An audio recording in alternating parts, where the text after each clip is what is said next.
postoji jedno zanimanje koje čitatelji često primijete tek kad nešto pođe po zlu. Kad je prijevod dobar, zapravo zaboravimo da postoji. A bez prevoditelja mnoge knjige, filmovi i serije nikada ne bi stigli do nas. Moj gost prevodi sa švedskog, danskog, norveškog i engleskog jezika. Iza njega je više desetaka književnih prijevoda, ali i velik broj titlova za filmove i serije koje svakodnevno gledamo. Predaje na Filozofskom fakultetu u Zagrebu i jedan je od najaktivnijih prevoditelja skandinavske književnosti kod nas.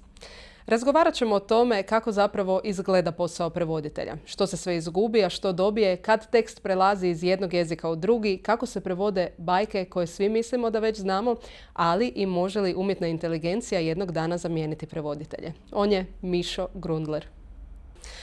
Bok Mišo, hvala ti što si danas po ovom vedrom i lijepom danu došao u naš podcast studio. Bog Sanja, hvala na pozivu i pozdrav svima koji nas gledaju. Uvijek tako nekako započnem razgovor, na kraju će ljudi očekivati nekakvu vremensku prognozu na kraju epizode. Uvijek komentiram vrijeme, mada je to apsolutno nebitno s obzirom na to da se epizoda emitira kasnije, ali dobro, evo da znate da snimamo po jako lijepom danu.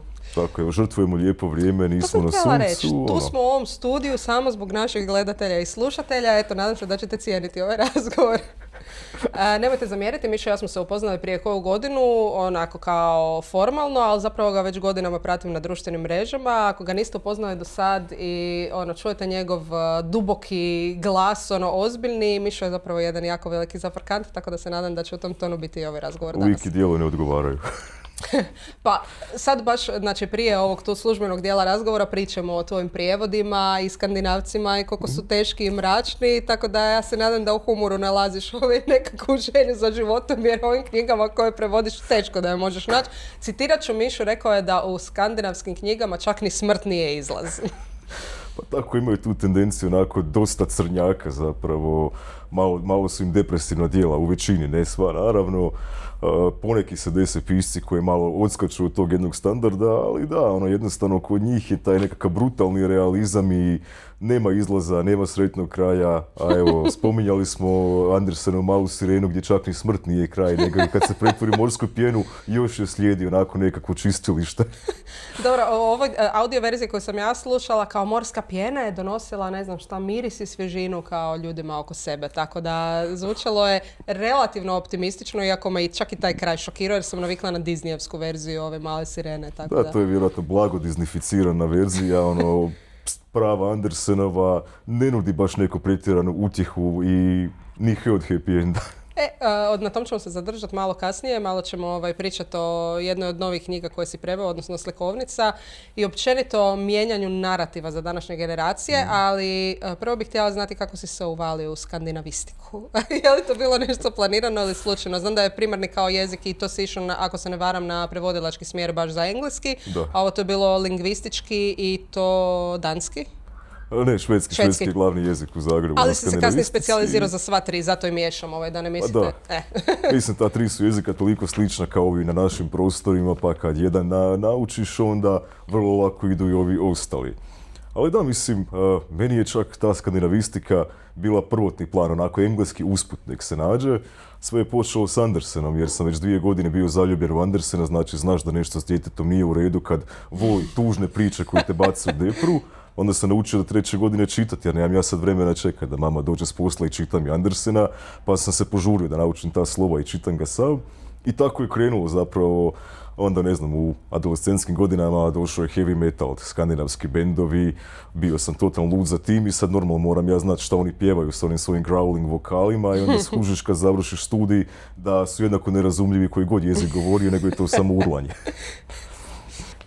Što se tiče sličnosti jezika, to me uvijek fasciniralo kod prevoditelja, pa bih htjela da mi malo razjasniš jer imam prijatelja koji je prevoditelj talijanskog, španjolskog, francuskog, to su isto dosta slični jezici. Ovo tu isto kako, zapravo, ajde možda ne čak kod prevođenja jer se tu možeš koncentrirati, konzultirati riječnike i tako dalje, ali kako kad pričaš na jednom od ta 3 slična jezika, znaš točno koji pričaš? Apsolutno ne, dakle dolazi do takvih miješanja riječi, to vam je kao da šaltate između hrvatskog, srpskog i slovenskog i onda znači jednostavno švedski mi je, ajmo reći, glavni jezik, taj koji mi je bio prvi jezik na studiju, ova druga 2 sam učio kasnije, iako više prevodim danski i norveški nego švedski, to je drugi par rukava sad, ali onda kad razgovaram s njima, jednostavno cijelo vrijeme razmišljam samo nemoj reći tu i tu riječ i onda ode baš ta neka riječ, onda se naravno svi smiju, već postoji onako ongoing joke da je taj jezik koji ja govorim blandinaviska, to znači miš-maš zapravo, skandinavski blandi, evo znači bland je nekakav mješavina i onda me zafrkavaju prijatelje da je to nekakav taj blandinavski, dakle miješani skandinavski, jer naročito ako popijem koje pivo onda više ne pazim na to što govorim, da. A koji ti je ta 3 najdražih, ako imaš? Pa teško je reći, onako koji mi je najdraži, nekako najviše prevodim dansku književnost i moram reći da mi danski pisci najbolje leže na neki način, kao i kad prevodim filmove, danski redatelji su mi nekako najviše sjeli, tako da evo, ta me danska prati. Imaš, ako se ne varam, nadam se da je danska, jer vidiš kao ja ih isto miješam, na Netflixu ima jedna famozna skandinavska serija vezana uz izdavaštvo, budem ti nakon emisije pogledala kako se zove, a budem i vama u opis stavila, tako da baš ono, kao osoba iz knjiške branše sam se baš pronašla u njoj, a tebi će vjerojatno biti onda zgodno i ne slušati ove samo engleske glumce. Da, dosta su dobri, dosta zanimljivo. To moram gledati. Dobro, nekakav klasičan put prevoditelja je da si završio u knjiškoj branši, premda si rekao zapravo da se dosta baviš i sudskim tumačenjima i to je realno nešto od čeg živiš, što mi zapravo uništava jedno od mojih pitanja, a to je može li se od književnog prevođenja živjeti. Praktički si mi odgovorio prije može, na to. ali sitna slova se onako primjenjuju. Ako možeš dugo čekati honorare i pokriti se s nečim drugim, možeš živjeti od književnog prevođenja. Ili ako dobro pretačeš iz šupljeg u prazno i imaš nekoliko kasica prasica, jel tako? Upravo tako, mislim, i ako prevodiš dovoljno knjiga godišnje da se uspiješ skrpati s tim, onda je to u redu. Mislim, ja sam uvijek prevodio sam i za HRT, dakle, filmove i serije, pa onda malo to, malo kao sudski tumač, ove ne baš tako lijepe prijevode, uglavnom neke suhoparne administrativne, ali zapravo ono, književnost je to što volim, to u čemu uživam, pa onda ne padne tako teško čekanje honorara nekoliko mjeseci. S obzirom na to da si preveo 50-ak knjiga, koliko sam vidjela na internetu, sjećaš se možda svoje prve prevedene knjige i kakav ti osjećaj bio vidjeti u knjižari? To je bila, puno godina, više ne znam koje godine izašla. Bio je to i zapravo jedini krimić koji sam preveo, zapravo evo, iako su Skandinavci najpoznatiji kao autori krimića, ja ih baš i ne volim kao čitatelj i onda izbjegavam pa me urednici više ni ne pitaju za krimiće, nego mi nude ovako neke turobne egzistencijalne drame i slikovnice. Bio je to jedan krimić i znam da je ispalo mnogo teže, zahtjevnije i dugotrajnije nego što sam ja računao. Dakle, prva knjiga imala je nekakvih 400-tinjak stranica, dosta velik zalogaj za prvi prijevod. I znam da sam se s tim patio, da sam čak i kasnio s tim prijevodom, nisam bio previše ponosan na to jer kašnjenje mi je onako najgori prijestup. I da, bio je posebno osjećaj primiti knjigu u ruke, dakle, do tad sam prevodio, ne znam, za televiziju i slično, ali ono, film je na televiziji pa nemaš ga u rukama. Dobiješ knjigu u ruke, onako, i ne znam, možda je osjećaj, pošto sam muško, ne znam kako je rodi dijete, onako, kao da si dobio svoje dijete u ruke. Mislim da puno manje bolno, doduše toliko opisuješ prijevode te skandinavske, podosta bolno. Ponekad traje 9 mjeseci. A ponekad možda i duže, mislim da slonovi nose duže svoju dječicu, tako da, tako mi to zvuči. Ajde, možeš se mrvicu poistovjetiti, evo daću ti. Ok, dopuštaš. Rekao si kako prevodiš, znači, za filmove i za serije. Što bi rekao da je najveća nekakva razlika između književnog prijevoda i takve vrste prijevoda? Pretpostavljam količina teksta, ali možda sam u krivu. Pa je, mislim, jedan film se završi u recimo 2 do 3 dana, a knjiga traje mjesecima, taj prijevod, tako da to je glavna razlika. Naravno, ovo znaš da te neće uzeti godine života praktički i zapravo realno nikad me nitko neće pitati da komentiram film koji sam preveo. Osim možda prijatelje koji su gledali pa onda imaju nekakve primjedbe. A o knjigama, znači, jednom kad ju prevedeš, uvijek će se neko sjetiti na nekakvoj tribini, ajde mi reci nešto o toj knjizi. Tako da knjige te prate kroz život. Ima nekakav svoj život, da. Prije 100 godina kada sam upisivala fakultet, kako isto volim jezike i nekad sam sanjarila o engleskom, španjolskom i japanskom, jedna osoba koja me tada dosta poznavala i marila za mene mi je rekla da ne bi volio da otiđem u tom smjeru jer me ne može zamisliti zamisliti u nekakvom mračnom uredu kako sjedim iznad knjiga i podvlačim i tako dalje. E sad, to je jedna strana priče. Druga strana priče je ono koju najčešće imaju naši gledatelji i slušatelji koji romantiziraju knjišku branšu i razmišljaju da mi sad sjedimo tu, hihoćemo se, čitamo knjige, biramo šta ćemo. Kao što se sad hihoćemo. Da. Gdje je istina? Ali negdje na sredini ili si zatočen u nekakvom mračnom uredu s markerom? Pa evo, ne koristim markere, uvijek imam PDF-ove, preko njih prevodim jer mi se ne da okretati stranice i imati one nekakve držače knjiga na stolu. I eto, upalim svjetlo da ne bude mračno i otprilike to je razlika. Ali da, zapravo književni prijevod zahtjeva dakle da svaki dan odvojiš x sati. Sad ovisi što imaš drugo u planu za taj dan, ali taj dan najčešće traje duže od prosječnog radnog dana, više od 8 sati, ako želiš da knjiga bude završena u roku. Tako da to bude 8, 10, 12 sati sjedanja u mračnoj ili manje mračnoj sobici. Ali čitaš knjige. Ali čitaš knjige i onda u nekom času se zamoriš od slova, jednostavno više ne želiš vidjeti slovo pred sobom. A onda otvoriš pivo pa ti bude lakše, nagradiš se. Mislim da si rekao da knjiga na kojoj trenutno radiš da će te pokopati ili za jednu od tih, jel ti ostaje možda u glavi nekakva anegdota ili od ovog prijevoda ili nekakvih prijašnjih, neka šala, neka rečenica koju si jako teško preveo ili nešto što si krivo preveo pa si onda to naknadno saznao. Daj nam te nekakve crtice iz prevoditeljskog života koje ne zvuče tako mračno. Pa evo, bila je prije dosta godina, još sam bio mladi prevoditelj, nisam imao sjedine u bradi i imao sam više kose na glavi, kad mi je dopala jedna zbirka poezije, jedna moderna danska pjesnikinja koja onako zapravo piše o svojim iskustvima kao sredovječne žene. Ja sam tad imao tipa 26 godina. Baš se mogu poistovjetiti s tim. Nisam ništa razumio što ona zapravo želi poručiti. Na svu sreću urednica me tad spasila s tom knjigom jer ona poznaje tu pjesnikinju dobro. Prijateljice su si surađivale su puno puta i onda je urednica uzela taj prijevod u ruke i spasila ga. Znači, ne ponosim se ni malo tim, baš mi onako, to je bio apsolutni fijasko jer nisam bio dorastao, nisam ju razumio. Kad sam ju poznao uživo i čuo kako ona čita svoje pjesme, onda su palila neka lampica iza glave. Aha, to si htjela reći. Tako da pokrijem se po ušima kad god neko tu knjigu spomene. Ono što je zanimljivo je to što ti je zapravo poezija i povijesni romani su ti najdraži za prijevod. Kako si pomirio ta dva različita žanra i kako to da ti se poezija na koncu toliko svidjela? Je li postojala nekakva ljubav prije ove knjige? Pa od uvijek da, ne znam, na faksu mi je engleski romantizam bio apsolutno najdraži kolegij. Uvijek sam zapravo, jedna od životnih želja mi je da u nekom času prevodim neku antologiju engleskog romantizma, dakle Byron, Shelley, Keats, Coleridge i tako dalje.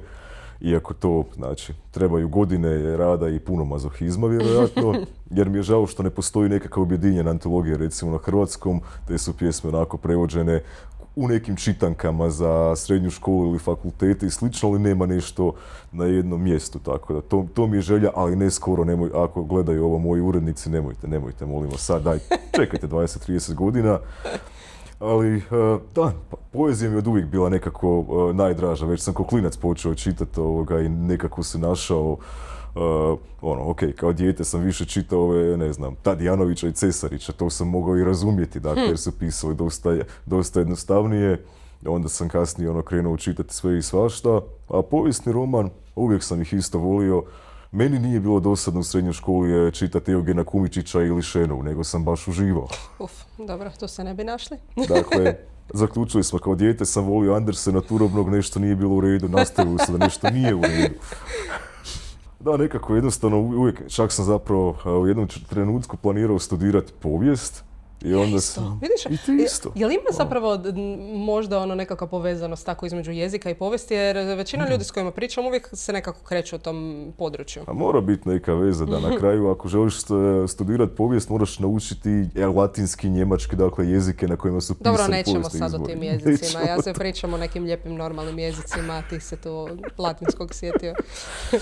Ali da, mislim, ne znam, mnogi ljudi koji su mi kolege isto jezičari su razmišljali o toj povijesti i onda me u zadnjem trenutku me prevagnulo da ipak idem studirati te jezike. Ne mogu reći da mi je žao, ali onako kad mi dođe povijesni roman u ruke, onda onako dam još, kako sportaši kažu, 110% od sebe. Ja isto ne znam matematiku kao ni sportaši, pa onda baš nekako su više žara to prijevodim. Ti si bio 12. igrač na terenu. 12. igrač, tako je. Lopta je okrugla, danas svi igraju nogomet i to.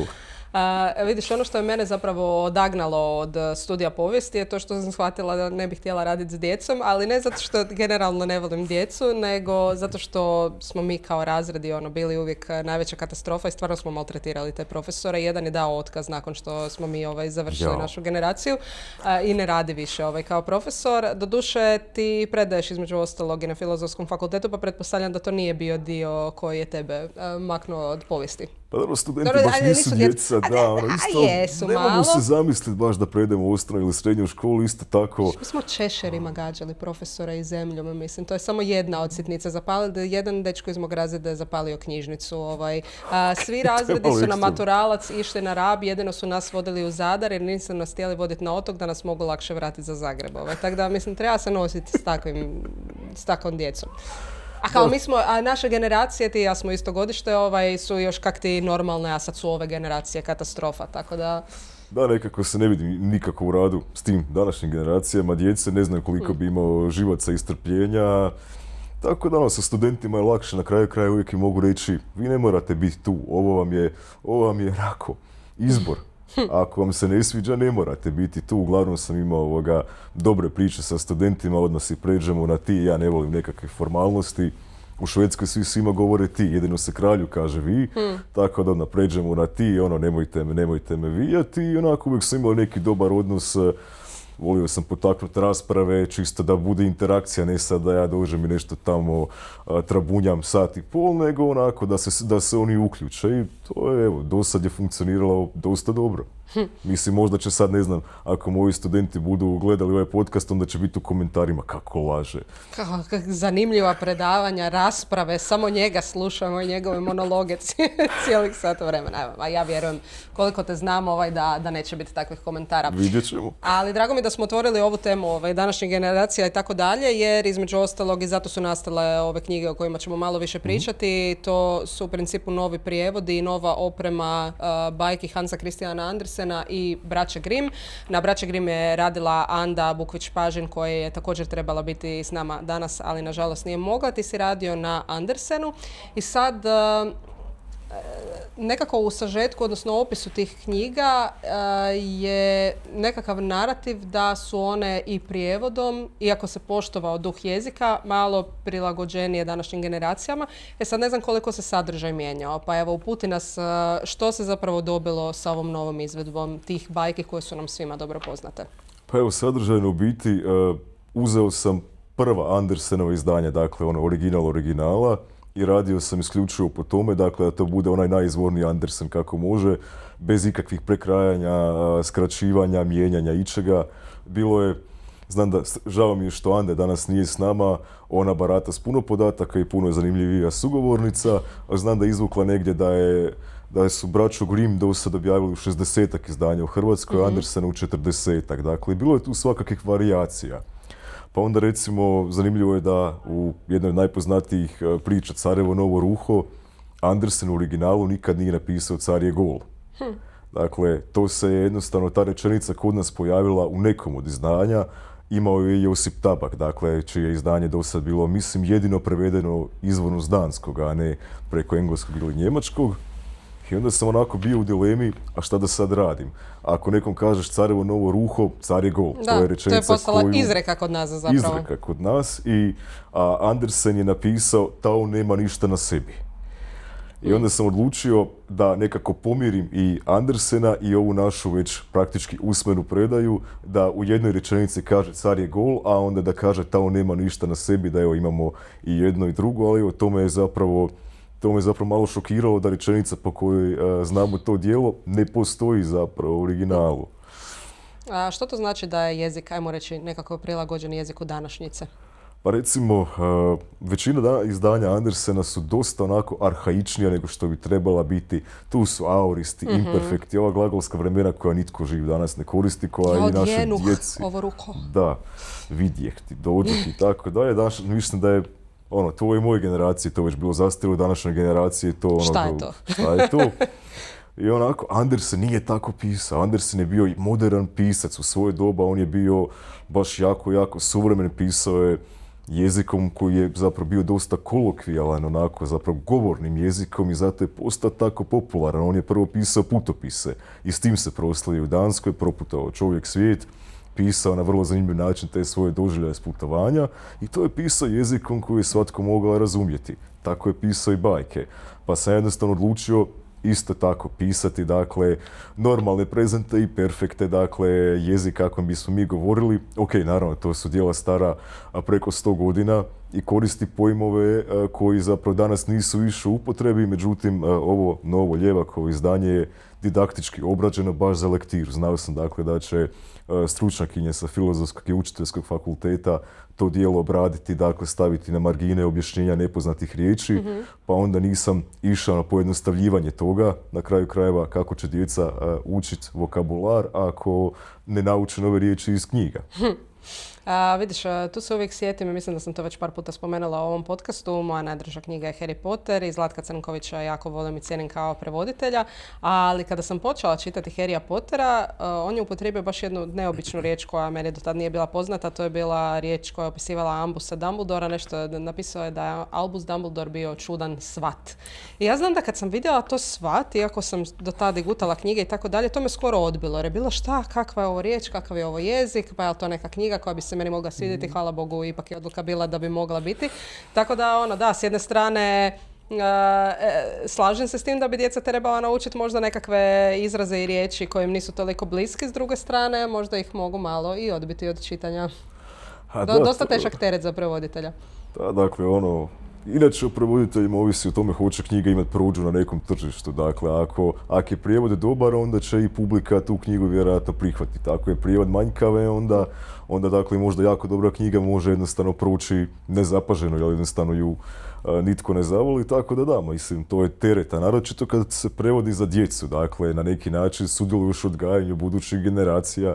Ja još nisam roditelj, tako da, sudjelujem posredno u odgajanju tuđe djece i onda isto uvijek se pitam, da sam ja sad dijete i da ovo čitam kako bi mi to zvučalo, malo je teško iz ove perspektive kad se napravio 40. Bio sam čudno dijete, da, pa onda opet nisam sam sebi baš nekako mjerodavan po tome, ali ne znam, tako kad prevedem neku knjigu za mlade, za djecu i to, onda volim pitati feedback od njih samih, onako kad ne znam, završi nekakva tribina predstavlja ili nešto, dođem pitati ovako kad se kamere ugase, dajte mi recite ozbiljno, je li ovo vam zvuči dobro, jesu ovo rečenice kakve bi vi govorili i onda bude kao, možda. Pristojni su, ali ne znam, knjige za mlade, teško je danas, ne znam, generacije iz 80-ih pogoditi, ne znam, registar govora klinaca rođenih 2000 i neke. Jer jednostavno nemam doticaja previše s njima, pa je onda teško pogoditi. Vidiš, možda evo jedan savjet, kako sam za drugu knjigu pisala o 17-godišnjoj djevojci, tako sam se morala malo prisjetiti kako sam tih dana razmišljala, izražavala se. Ja sam nekad pisala dnevnike, a također sam imala i dnevnik koji sam pisala sa svojim prijateljicama, tako da to sam prelistala, malo je bilo cringe, kako bi se to reklo, ali dosta mi je pomoglo da malo osvijestim način izražavanja, tako da ako si ikad vodio dnevnike, onda prije prevođenja za djecu si slobodno pročitaj da se malo i nasmiješ i posramiš, ali da dobiš taj nekakav dobar ton. Nisam vodio dnevnik, ali eto, mogu posuditi tvoj dnevnik. Ne, molim ne. Evo, baš sam neki dan gledala, Bože, imali smo nekakvo obećanje da ćemo se svaki mjesec nalaziti, naravno da se to i dan danas ne događa, ali dobro bio je lijep sentiment, lijepa namjera. Tad se sve čini onako, svijet je pred nogama, onako, život je lijep. Da, imat ćemo vremena, upisujemo srednju, faks, zauvijek ćemo ostati prijateljice. A onda zapadneš u računovodstvo, fakture i ne znam, prometne gužve. I sudsko tumačenje. Još gore. Kad smo već kod groznih tema, vratimo se malo na braću Grimm. U principu, kom je bilo teže, tebi ili Andi? Braća Grimm su onako, Grimm zapravo, crna. Andersen je melankoličan. Da. Da, možda čak Andi je bilo po tome teže i na kraju, ne znam, Andersen ima nekakav svoj stil. Braća Grimm su bili sakupljači narodnih priča. Te priče imaju različite stilove i valjda ih povezuje sve to što su sve toliko crne i brutalne i Anda se isto držala toga da prevede nekakva ta najstarija objavljena izdanja, dakle ona koja nisu prošla previše prepravki, jer na kraju i sama braća Grimm su izdavala te bajke, odnosno priče u više izdanja, pa su i sami mijenjali nešto su ubacivali, izbacivali, tako da Anda kaže da je upravo ova zbirka, ona jedna dosta lišena svega kičenog, ta jedna osnovna prva verzija zapravo koja je bila, ne znam sad točno godinu kad je izašla, ali zapravo te su priče možda čak i neobične jer smo navikli na ove nekakve isto disneyficirane verzije u kojima su dodani svakakvi elementi kojih zapravo nije bilo u tim originalima. Sad ono što sam primijetila kao trend ove nekakve generacije gentle parentinga i tako dalje je da se priče, dok se pričaju djeci, malo doma modificiraju i to mi nije bilo jasno sve do jednog momenta koji sam nedavno imala doma. Čitali smo Petra Pana i sad imaš scenu gdje kapetan Kuka ima, to jest nalazi se u ustima od krokodila. Krokodil ima razjapljenu čeljust i sad on čak ni nema takav nekakav zastrašujući izraz na licu, ali moje dijete je prepoznalo da je to nekakva situacija koja je problematična za kapetana Kuku. I sad svaki put kad čitamo tu knjigu, ona se užasno uznemiri i sad sam ja počela, ma ne, pa to kapetan Kuka surfa, pa njega krokodil pao je sa broda, pa ga krokodil vodi na sigurno i tako dalje. Uhvatila sam se kako to automatski radim. Ok, mi smo na 2 godine i 3 mjeseca, teško je zapravo njoj objasniti da je kapetan Kuka bio zločest i da ga je zapalo ono što je zaslužio, ali što misliš zapravo o tim nekakvim modifikacijama, mislim sad i u službenim verzijama nekih knjiga, audio, priča, crtića, pogotovo što se tiče ovakvih nekakvih pisaca se dosta mijenja narativ, tipa čitala sam, ali ne znam u kojem je to izdanju, ali konkretno za Crvenkapicu i Vuka i Lovca, lovac zapravo raspori trbuh Vuku i iz njega izađu Crvenkapica i Baka. A u toj jednoj konkretnoj priči je to izvedeno malo elegantnije i maltene samo što ne odu na čaj svi skupa. Nije da je Vuk dobio nekakvu svoju kaznu ili ga je zadesilo tako da mu se otvorio trbuh. Što misliš o takvim prilagođavanjima priča i bajki? Ovisi zapravo možda za koju dobnu skupinu je ta bajka namijenjena. Mislim, mi smo čitali u najmanjoj dobi takve jedne brutalne bajke, ajmo reći, pa sad kakvi smo ispali, to najbolje da procjene drugi stručnjaci onako u sobi sa mekanim zidovima možda. Ali, pa ne znam, jednostavno nisam baš pobornik tih ublažavanja. Možda bih radije u ta izdanja stavljao nekakve komentare, opaske, što to znači, što to jest, dakle, ali ne bih. To mi je na neki način prijestup protiv samog autora priče. Ako je ta priča takva već desetljećima i stoljećima, onda je treba ostaviti tako, pa možda jednostavno objasniti djeci. Bio je neki drugi svijet. Također, ne znam, danas Andersena prozivaju zbog, ne znam, čak i zbog mizoginije, da su opisi žena za današnje doba apsolutno neprihvatljivi. Što ti misliš o tome? Pa mislim da ne možemo iz perspektive današnjeg doba suditi nešto prije 100-150 godina, nego nas ta djela iz tog doba potiču na raspravu. Dakle, da vidimo kako je bilo prije, da vidimo što se promijenilo nabolje u današnjem svijetu, što može biti još bolje. Dakle, jednostavno iskoristiti ta klasična djela kao poticaj na raspravu. Evo vidite kako je nekad, dakle, doživljavana žena u kojem društvu, na primjer, što se od nje očekivalo, što joj se nametalo. Dakle, ne znam, kada čitam Tove Ditlevsen, jedan od mojih najdražih autorica koju sam preveo, ona kada je počela pisati, živjela u jednoj Danskoj koja nije ni slična Danskoj današnjeg doba. Danskoj kojoj žena nije mogla biti vlasnica računa u banci ako muž ne otvori račun na svoje ime pa njoj stavi kao evo za džeparac. Mislim, to je nepojmljiv svijet zapravo. Danas je Danska valjda najmodernija, najprogresivnija zemlja na svijetu ili jedna od. Ali dakle, prije samo 100 godina ona opisuje zapravo kako je kao djevojka iz radničke klase zapravo bila nitko i ništa i očekivalo se da je jedini cilj u životu da se uda. I kad se uda, ona ne smije po zakonu raditi jer je to sramota za muža. Dakle, prije samo 100 godina u jednoj Danskoj su vrijedili takvi nekakvi propisi. I zapravo to nas može samo potaći na raspravu o tome. Dakle, ne možemo sad suditi iz svoje perspektive nešto što je bilo prije stoljeća ili više. Pa sad je zanimljivo kako se seciraju između ostalog organski visovi na temelju filma koji je izašao i koji je jako popularan i svi su sad opet počeli čitati klasike, što je super. A u principu se onda kontrira jer kao to nije romantična knjiga, to nije romantičan film, to je užasno toksična veza i tako dalje. Pa zapravo vrijedi za razmisliti koliko je to toksična veza danas, a koliko je možda bila tad ili su jednostavno takve veze jedino i postojale u to vrijeme. A da, nisam još gledao ovaj novi film. Pa ja isto, zato ne ulazim previše u tematiku, možda to stvarno je apsolutno nakaradno i nasilničko i tako dalje, ne ulazim uopće u to, nego samo na preuzimanje zapravo sadržaja iz davnih vremena i uspoređivanje sa današnjim vremenom i zašto se možda nešto smatralo romantično tad ili... Evo, neki dan sam se nešto našalila vezano uz Richarda Gera i Zgodnu ženu i kako taj film danas nikad ne bi bio napravljen i užasno bi se ružno gledalo na njega, a vjerujem da većina naše generacije ga i dan danas volimo pogledati.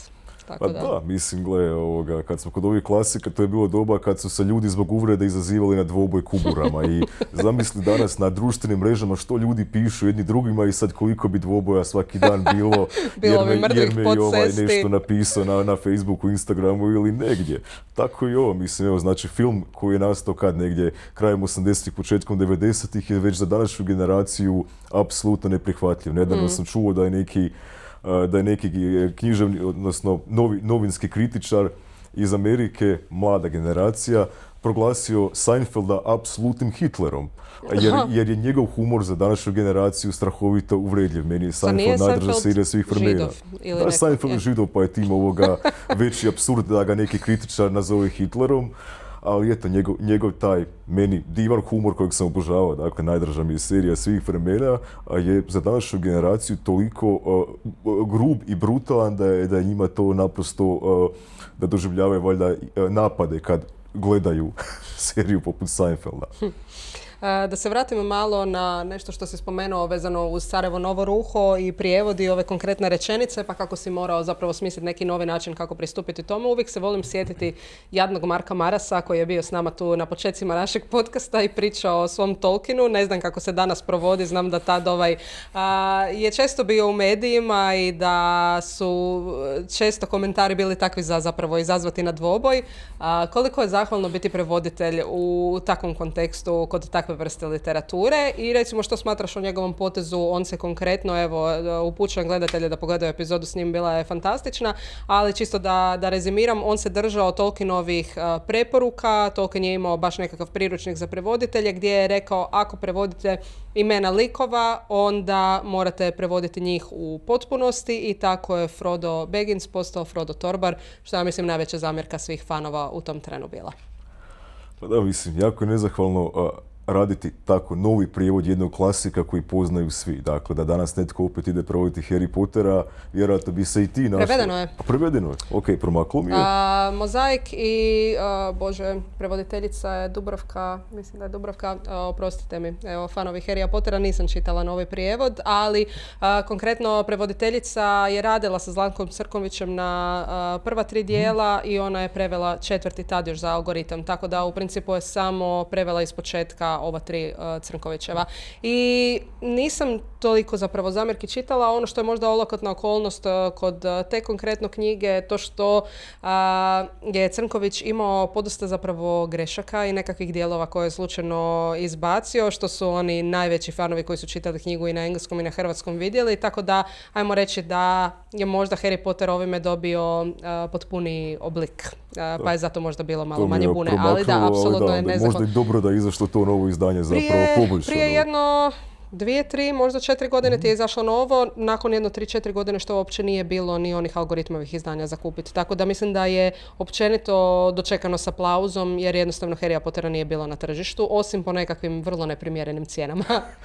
Da, to sam čuo da ljudi onako izvlače ta svoja vintage izdanja i oglašavaju ih za neke sulude cijene na oglasnicima i dobivaju te novce, da, ali da, što se tiče tako ponovnog prijevoda klasika, uvijek zapravo prevoditelj tu riskira, stavlja glavu na panj jer publika zna doslovce napamet dijelove kako se što zvalo i Marko je tu hrabro odlučio čitao sam ja upravo te Tolkienove naputke prevoditeljima iz cijelog svijeta, što on zahtjeva od njih. U Švedskoj je prvo izdanje moralo biti doslovce bačeno u prešu jer je Tolkien doznao, pročitao ga, znao je švedski. Ostao je zgrožen prijevodom, javio se izdavaču i rekao smjesta radite novi prijevod, ovo ne može ići. Tako da su Šveđani tek čitali u drugom ponovljenom izdanju s drugim prevoditeljem, jer je Tolkien sam, mislim, ne mogu si zamisliti kao prevoditelj da se javi pisac i kaže ovaj tvoj prijevod je... ne bi prevodila nikad ništa. Ne bih izašao iz kuće, vjerojatno više nikada, ne bih ni do dućana otišao, tako da ne mogu zamisliti kako je ta osoba se osjećala nakon takvog jednog bijesnog pisma od samog Tolkiena. Tako da suosjećam s Markom, zbog toga zbilja je pobrao previše kritika, mislim ljudi su bili bijesni, ali to je tako, ljudi zapravo knjige doživljavaju kao dio sebe, svi smo emotivni i kada ti je nešto najdraža knjiga i onda si navikao na jednu verziju, na nešto da se netko zove tako i tako, onda se osjećaš izdanim, povrijeđenim, uvrijeđenim i tako dalje, onda naravno napadneš prevoditelja, a da je prvo izašlo takvo izdanje, da je prvi Gospodar prstenova imao Froda Torbara ili nešto tako, da je onda recimo novi prijevod imao Bagginsa, onda bi ljudi rekli što je sad ovo. Dakle, jednostavno sve ovisi na to što smo navikli. Mislim, ja se nekad nađem, gledao sam nedavno Unforgiven, onaj film Nepomirljivi s Clintom Eastwoodom, jedan od meni najdržih, i novi prijevod je i neke stvari koje ja pamtim onako u zadnjih 20-30 godina su drugčije prevedene, isto me je to žuljalo. Dakle, makar se bavim tim poslom, svejedno mi je smetalo u novom prijevodu da je, ne znam, nešto prevedeno drugačije. Bolje? Drugačije ili? Pa recimo meni nije bilo bolje, onako, znam da ima onaj Duke of Death i Duck of Death je bilo u staroj verziji govnar smrti, a u novoj je gospar smrti, što mi zvuči manje uvredljivo, jer dakle Gene Hackman se tamo on je gadan negativac kao i uvijek bio, izruguje ovom nekom revolverašu navodnom, pa ga naziva Duck of Death. Patkica smrti. Da. Općenito, kada pričamo o prevođenju, koliko je bitno, evo tebi kao prevoditelju, da se u prijevodu čuje tvoj glas ili je idealno da se ti kao prevoditelj uopće ne čuješ i ne osjetiš? Pa idealno da prevoditelja nema, da je onako u sjeni sakriven i da se ne osjeti. Dakle, prilično loše ako netko pročita i kaže osjetim zapravo tvoj onaj ton i tvoj glas, jer to onda znači da si iznevjerio autora. Dakle, treba doslovce prevoditelj ući u tekst, zapravo ući u glavu autora, njega secirati ili nju i onda zapravo prepričati riječima autora sve, čak i kad se meni stil ne sviđa i način izražavanja i kako piše rečenice, dođeš u napast da nešto popraviš, da nešto poboljšaš, onako da bude ljepše kako bi ti volio, ali to je zapravo, se ne bi smjelo događati, zapravo autor piše tako kako piše, taj stil, taj jezik, taj glas treba zapravo sačuvati u što je većoj mogućoj mjeri. Naravno, uvijek postoji, ne znam, jedan prevoditelj će odabrati ovu riječ, drugi će izabrati drugu, to su naravno nijanse, ali zapravo stil bi trebao ostati u potpunosti isti kao što u originalu. Sad, s jedne strane trebali bi biti nevidljivi, s druge strane prije nekoliko godina se javio trend, kampanja i tako dalje, imenujemo prevoditelja. Gdje se zapravo tražilo nekoliko stvari. Jedna od njih je bila trebali biti prevoditelj na naslovnici uz autora ili ne. Druga stvar je bila da se u svim katalozima, web stranicama i tako dalje imenuje i sam prevoditelj. To znam da je jedno vrijeme bilo jako aktualno. Imam dojam da je sad malo zatišje nastalo. Ono što mi je bilo zanimljivo kad smo pripremali ove knjige koje smo izložili ovdje iza tebe, a koje si ti preveo, uglavnom nisi naveden kao prevoditelj, ono gdje jesi je na ovim novim slikovnicama, pa o čemu to ovisi i koje je tvoje mišljenje o tome? Pa recimo, da, Društvo hrvatskih književnih prevodilaca, gdje sam ja sad trenutno u upravi, je jako zapravo stavljalo naglasak na to da nevidljivi u tekstu, ali vidljivi u javnosti. Dakle, jer se stvorila nekako možda ideja kao da se knjiga prevela sama ili u novinama piše izdavačka kuća ta prevela je to djelo, nije prevela izdavačka kuća, nego je neka osoba, dakle, mjesecima tamo zgrbljena sjedila i prevodila i to smo zapravo željeli naglasiti, dakle, iza svega toga stoji nečiji trud i rad, neki čovjek. I to smo zapravo i postigli, pa zapravo sad možda malo manje sad se bavimo nekim drugim stvarima. Dakle, nekako smo uspjeli doći do toga da kad god se u nekakvom članku na televiziji, u medijima, u blogovima, gdje god da se piše, govori o književnosti, o prijevodnoj književnosti, da se i navede tko je tu knjigu preveo, tako da nekako je taj cilj ostvaren.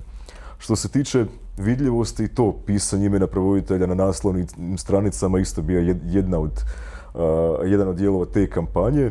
Iskreno, ja nisam nikad tražio da moje ime bude na naslovnici. Izdavači su, dakle vidim od ovih tu knjiga, ne znam, na 2, 3, 4 piše, na 2, 3, 4 ne piše. Izdavači su doslovno sami odlučili staviti ili ne staviti, ja to nisam zahtijevao. Nekako, iako je, dakle, prevoditelj je autor, ali opet nekako smatram da u prvom planu treba biti pisac. Dakle, prevoditelj je tu naravno koautor toga dijela, tako da sebe zapravo ne tražim da budem na naslovnici jer ipak nisam ja napisao roman. Pa da, onda ali ne osuđujem kolege koji to inzistiraju na tome, naravno. Da, dovodi se onda u pitanje i tko bi još sve ostao trebao biti na naslovnici, pogotovo ako imamo ilustratore, recimo, da, često, kod Sokovnica uglavnom i jesu ilustratori navedeno, ali ima i dosta ilustriranih knjiga kao takvih, pa nisu na naslovnici. Ima nekih lijepih naslovnica koje dobiju nagrade, pa nećeš čitati ove dizajnerice na naslovnice, tako da to je onako jedno kompleksno pitanje. A ono isto što, ja dok sam bila u Hoću knjigu, znali smo dobivati pritužbe ako nismo negdje imenovali prevoditelja, a ono što je naš problem tada bio je to što od izdavača jako često u tim trenucima nismo uopće dobivali informaciju o prevoditelju. Tako da mislim da na Hoću knjigu webshopu se još uvijek dosta rijetko može naći ime prevoditelja, jer bi to zapravo iziskivalo da ekipa iz Hoću knjigu za svaku knjigu koju dobija, koju mora unijeti u sustav, još googla ko je preveo, s obzirom na to da tu informaciju nisu dobili direktno. Evo sad kad si to rekla, onako sad ću to vidjeti moja ekipa iz DHKP-a i poslat će Hoću knjigu. Ljubazan dopis, već smo ga dobili. Ja se sjećam da smo ga dobili jer sam ja na isti odgovarala. Tako da i opet je isti odgovor bio tada, vjerujem da će biti sad. Da, ne prođe tjedan da nekom ne šaljemo dopis, potpisujte prevoditelje. Jel postoji kakva kazna koja može zadesiti ljude koji ne potpisuju prevoditelje? Stavit će vam angry smajlić na Facebooku. Hvala, evo dok god nema nekakvog dopisa pravobraniteljici, jer Hoću knjigu je jednom imao i tu situaciju, mislim da su ok, ali to ćemo nakon snimanja prokomentirati. Nagrade za prevoditelje, koliko ti znači u životu? Dobio si jednu onako poprilično ozbiljnu i značajnu, ali koliko ti ona znači u Hrvatskoj? Pa mislim, uvijek je lijepo dobiti nagradu jer je to priznanje struke, dakle, ocjenjuje stručni žiri, kolegica i kolega. I naravno da je lijepo to na neki način, ajmo reći, potvrda, ok, valjda radim nešto dobro. Ali mislim, nitko ne prevodi radi nagrada. Zapravo, to je onako, lijepo je kad je dobiješ, ali mislim da nitko nije ušao u svijet prevođenja. Sad ću ja prevoditi knjige kako bih dobio jednog dana nagradu, ovu ili onu. U Hrvatskoj ih imamo, dosta smo imali 2, odnedavno i 3. Dakle, imamo Isu Velikanovića koju dodjeljuje Ministarstvo kulture, Josipa Tabaka koju dodjeljujemo mi u Društvu književnih prevodilaca i odnedavno od ove godine upravo na poticaj Ande Bukvić koja evo danas nema s nama, nagrada Grigor Vitez za prijevod dječje književnosti ustanovljena je upravo od ove godine, mislim da je dodjela negdje u 5. mjesecu, tako da prvi put će biti dodijeljena i ta 3. nagrada. Naravno, to je uvijek je poticajno kada se netko nagradi da nastavite i dalje raditi. Možeš li onda koji cent više naplatiti kad dobiješ takvu nekakvu nagradu ili pravo? Malo je, ajmo reći, platforma za pregovaranje sa izdavačima, pa hajde, daj koji euro više, malo to podebljaj taj ugovor. Nekad uspije, nekad ne uspije. Naravno, ljudi misle, ne znam, dobio sam nagradu u Norveškoj pa su me pitali jesi ti sad milijunaš. Ta je nagrada bila vrlo simbolična, glavni dio nagrade je bio boravak u Oslu o njihovom trošku na 2 tjedna gdje sam imao otvorene pristupe knjižnicama, muzejima i tako dalje, što je divna nagrada, ali dakle nisam postao naftni magnat. Mislim da ni autorske takve nagrade ne postoje gdje autori postanu magnati, tako da ne čudi me da nema ni za prevoditelje. Nagrade simbolične onako i ne baš pretjerano izdašne. Ono što definitivno zadnjih godina ulazi u tvoj rad i nešto o čemu si nedavno pričao na jednoj tribini, ako se ne varam, je umjetna inteligencija i uloga umjetne inteligencije u prevođenju. Ono što mogu reći kao nekakvu zanimljivost možda gledateljima i slušatelja, s obzirom na to da se i sama upuštam u svijet izdavaštva, ugovor koji sam dobila za knjigu koju sam kupila je imao paragraf da umjetna inteligencija ne smije biti dio prijevoda. Sad, zanima me, mogu li oni to uopće provjeriti, na koji način? Je li AI bio dio prijevoda i koliko ti je drago zapravo za takve nekakve stavke u ugovorima? Misliš li da su one tu samo načelne, da ti kažu da pripaziš i ne radiš gluposti, da uzmeš kvalificiranog prevoditelja za posao za koji je namijenjen, ili misliš da stoji nešto dublje iza toga? Pa mislim, mi smo baš iz DHKP-a išli u jednu inicijativu da idemo i na Ministarstvo kulture da se zapravo zabrani AI u književnom prevođenju i naši izdavači to ne primjenjuju. U nekim zemljama su već počeli izdavati knjige koje čovjek nije taknuo. Dakle, bilo je slučaja već i u Nizozemskoj, Norveškoj, Švedskoj da su izdavači eksperimentirali. Za sad mi nije poznato da je itko u Hrvatskoj to radio, možda ti znaš bolje.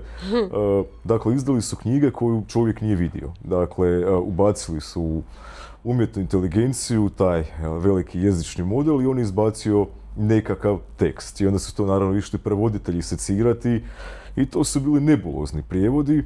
Izdavači su tako malo pokušali eksperimentirati sa nekakvim, ajmo reći, onim 5-paračkim izdanjima, pa kao ako ne moramo platiti ništa, zašto bismo platili? Ispalo je da ni te prijevode umjetna inteligencija nije uspjela napraviti ni da zadovoljavaju nekakve osnovne kriterije. Tako da evo, kod nas se zapravo izdavači, prevoditelji strahuju da će izdavači početi upotrebljavati umjetnu inteligenciju, a izdavači strahuju da će prevoditelji koristiti umjetnu inteligenciju. Mislim da se za sad nalazimo na tome da smo ujedinjeni zapravo protiv te umjetne inteligencije i ne vjerujem da itko ozbiljan koristi umjetnu inteligenciju kad prevodi.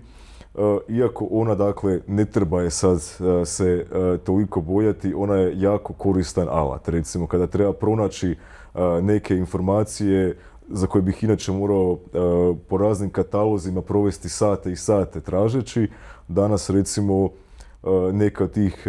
neka od tih pomagala umjetne inteligencije mi kad dodam naputak daj mi pronađi recimo taj i taj citat i on mi ga nađe u roku nekoliko minuta. Ako si siguran da je točan ili da je točno našao... Onda, dakle, još moram duplu provjeru napraviti, dakle, ali ako ne stignem sad ići, na primjer, u knjižnicu i naći nekakvu knjigu gdje je napisan taj citat, onda barem dok radim, ubacim ga, a onda u zadnjoj fazi provjere prije slanja uredniku idem ipak provjeriti, naći tu fizičku knjigu, ali dakle uštedi na vremenu tako da pronađe neke podatke, ali naravno sve treba double checkirati jer bez toga umjetna inteligencija problem je što je jako samouvjerena i kad laže. Kad na očigled laže. I tu je dakle zapravo najgore pouzdati se u nju bez provjere. Može biti jako korisna i uštedjeti puno posla, ali onda provjeriti sve što ona kaže, naročito ako zvuči čudno. Da je nešto ne bi trebalo stajati, a ona kaže da je tako. Dobro, s novih godina i novim modelima, to jest u nadolazećim godinama s novim modelima, misliš li da će uloga prevoditelja biti na malo klimavim nogama? Koliko će se zapravo više usmjeriti na taj prevoditeljski dio, odnosno koliko će dobro obavljati svoj posao u tom kontekstu? A gle, već, pošto je prevođenje dosta ovako široko zanimanje, neke branše prevoditeljstva su već prilično jako pogođene. Recimo, kolege koji se bave pravnim, tehničkim prijevodima, koji su nekoć bili najbolje plaćeni, danas trpe udarce sa svih strana, otkazuju im klijenti jer su zapravo istrenirali umjetnu inteligenciju koja je učitala te ljudske prijevode, milijune ljudskih prijevoda i ona zapravo generira, zapravo ponavlja ljudske riječi, ali zapravo oni više ne angažiraju prevoditelje. I tu su dakle neka ta područja baš tih prijevoda gdje ima puno ponavljanja. Dakle, upute za printer koje su nekoć onako bile, dakle, sad čovjek prevodi tih 50 stranica, sada ih prevede stroj na temelju prijašnjih prijevoda koje su radili ljudi. Za par minuta. Za par minuta, to je najveći, da. Tu je dakle dio, da. Nekome ušteda na vremenu i novcu naravno, a prevoditeljima je to zapravo gubitak egzistencije. U književnosti mislim, vjerujem, da zapravo nikad umjetna inteligencija neće zapravo zauzeti posao prevoditelja, jer ona nema intuiciju, nema emocije, nema empatiju i zapravo vi možete dati književni tekst umjetnoj inteligenciji da ga protumači i redovno će biti zapravo nešto posve pogrešno gdje ona nije uspjela shvatiti kontekst, prepoznati ono što čovjek prepozna na prvi pogled. I vjerujem da će tako i ostati jer to je i dalje stroj. Nije čovjek i nema ljudski mozak, tako da vjerujem da tu neće nikada zavladati, ali druga neka područja prevođenja već jesu pogođena, čak i audio-vizualno prevođenje, titlovi za mnoge strane servise, ove streaming servise, titlove radi umjetna inteligencija, čovjek ih pregledava, popravlja, to se zove taj post-editing, dakle, također žele uštedjeti novac, pa onda čovjeku više ne plate prijevod, nego plate samo popravak teksta, na što često ode više vremena nego na prevođenje, što nikako nije dobro za prevoditeljsku struku. Ja sam primijetila, u nekom trenutku sam trebala nekakav francuski video prevesti na hrvatski i onda sam uploadala u ChatGPT i konzultirala sam prijatelja prevoditelja i skroz je krivo preveo. I sad ne znam, ja mislim da sam čitala nešto da postoje, u tom trenutku su postojala neka ograničenja baš zbog očuvanja prevoditelja i prevoditeljske struke, da ti ne može direktno prevesti s videa, nego da moraš uzeti zapravo neku osobu za to. Jesu se ta ograničenja u međuvremenu maknula, ali onda sam tome doskočila tako da sam mu snimila samo, pustila sam video u pozadini, a njemu dala samo audio verziju i to je preveo kako treba, tako da, evo, interesantno. Dakle, nadmudrila se sustav. Jesam, da. Samo ćemo vidjeti koliko će sustav za par godina nadmudriti nas. Ono što neki dan Želimir Periš podijelio na svom Facebooku je bio nekakav intervju s jednim CEO-om koji između ostalog ima firmu koja se bavi umjetnom inteligencijom i kako vidi da će zanimanja izgledati kroz x godina i što bi sugerirao ljudima, odnosno djeci možda što sad opisuju. I ono što je on tada rekao, da se trebamo svi skupa posvetiti tom nekom ljudskom odnosu, emocijama, jer to je ono što fali. Danas na društvenim mrežama najčešće pročitaš ili AI tekst, ili AI članak, ili AI post, već se vidi možeš ga dobro prepoznati po nekakvim karakteristikama, ali ono gdje nas još nisu zamijenili su ovakve nekakve situacije gdje ti i ja razgovaramo i gdje se snimamo i gdje ljudi nas gledaju i naš kontakt, isto tako nekakve tribine uživo, pa kako misliš da će prevoditelji možda tu naći neku svoju novu svrhu? Ako možeš predviđati. Pa mislim da čini mi se da sve više zapravo ljudi traže ono ljudsko, dakle jer smo svi zamoreni od svih tih silnih AI tekstova koji od prve rečenice vidite strukturu da je to umjetno generirano i da to ne bi nikad čovjek tako sastavi. Drago mi je kad vidim u mailu tipfeler i onda znam da ga je pisao čovjek. Dakle, kod stroja će sve biti uglavnom savršeno gramatički, ali užas za čitanje. Mi se netko rekao, stvorili smo strojeve da oni rade teške poslove za nas, a mi uživamo, stvaramo umjetnost, bavimo se kreativnim poslovima, a na kraju sad ti strojevi preuzimaju kreativne poslove, a nama ostaju i prljavi poslovi, dakle, gdje moramo zaprljati ruke, zasukati rukave i tako dalje. Znači, baš se nekako obrnulo jer danas, evo, ta umjetna inteligencija zagazila i u književnost, i u Hollywood, i u muziku. Dakle, tamo gdje nije trebala, tamo gdje je trebala ostati samo ljudska kreativa. I ja se nadam da će zapravo doći do otpora, da će ljudi odbijati konzumirati to što je stvorila umjetna inteligencija, da će željeti zapravo ono nepatvoreno ljudsko, pa makar to bilo nesavršeno, ali onda znaš da je to ljudsko, ne znam, kad Glenn Gould svira na klaviru i čujete njegovo duboko uzdisanje, ima onako dosta neobičan način disanja i čujete te njegove uzdahe kad svira, ali to je onako ljepota njegove virtuoznosti, sad da ne navodim 100 takvih primjera, što umjetna inteligencija neće moći nikad. Ja vidiš, ali sad si mi dao dobar primjer, moram se obračunati s mužem doma, on meni prigovara za često korištenje ChatGPT-a, a znam da je slušao taj nekakav AI band i njihove kavere i moram ti priznati da je poprilično dobro zvučalo, tako da i muzika ovdje dosta ugrožena. Ja isto kad sam radila nekakav sadržaj za društvene mreže, pa sam trebala nekakav voiceover, sad isto imaš i glumce AI koji ti pročitaju sasvim dobro, ne savršeno, ne kako bi možda platila nekom našem glumcu da to napravi, ali good enough za društvene mreže. Tako da stvarno ulazi sve više i više u sfere svakodnevnog života i oduzimanja poslova. Pa da, još malo počne se liječiti umjetna inteligencija, već u pa da, Americi ide... u klinikama koriste za dijagnostiku, a kako je teško doći do liječnika, možda ćemo pitati GPT Pa rade baš zdravstvenu verziju chat GPT-a, što je meni odlično. Ja mislim da je moj doktor odahnuo, zato što ga što manje kontaktiram jer ja sve sa svojim chat GPT-em, sve svoje hipohondrijske simptome prođem prije nego što se njemu obratim. Tako da, evo, možemo gledati pozitivno. Evo, kad ti GPT bude pisao recepte, nećeš se morati doktoru uopće javljati.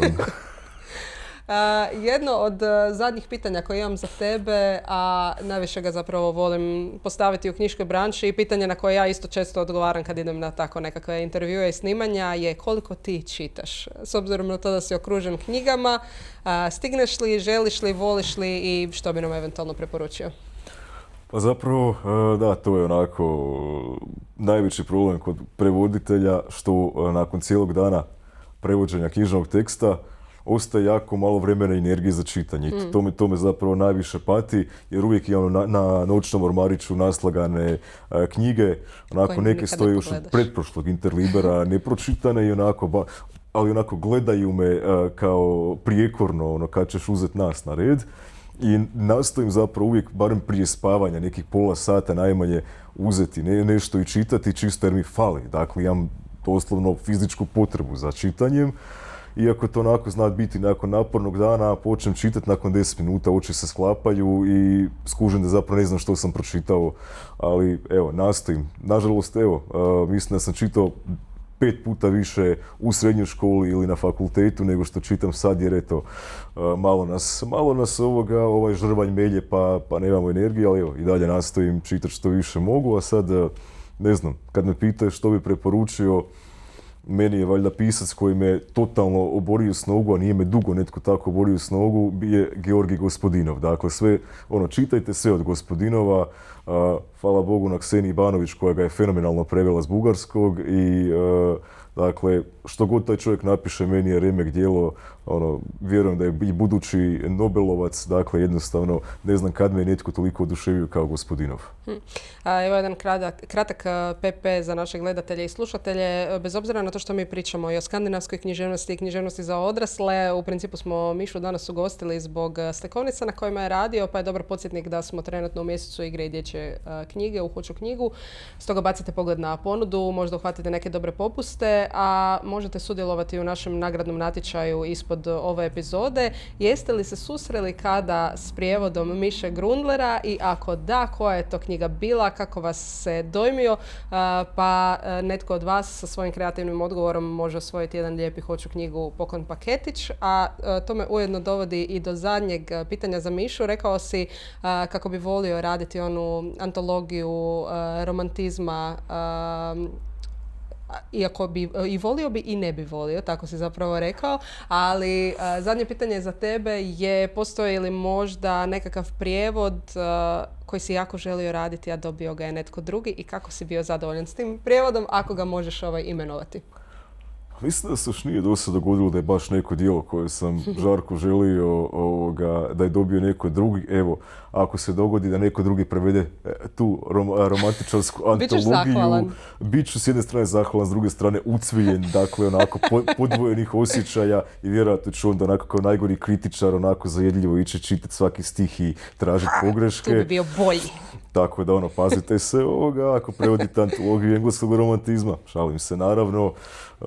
Da, evo, nisam još imao takav slučaj, ima puno pisaca koje ja volim stalno preporučivati izdavačima, nove naslove, nova imena i tako dalje, pa onda oni onako uvijek kažu imamo plan za cijelu godinu, pa dosta više tebe i tvojih Skandinavaca. Ja kažem, bit će vam žao, postaće hit, pa onako kad neko drugi kupi tu knjigu, onda se oni malo zamisle oko toga, tako da ima nekih imena koja bih još volio progurati da kod nas postanu popularna, objavljena, jer ih još nismo imali, ali o tom potom.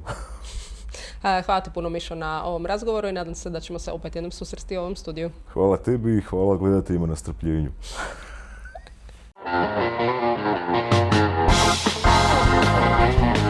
Ćao!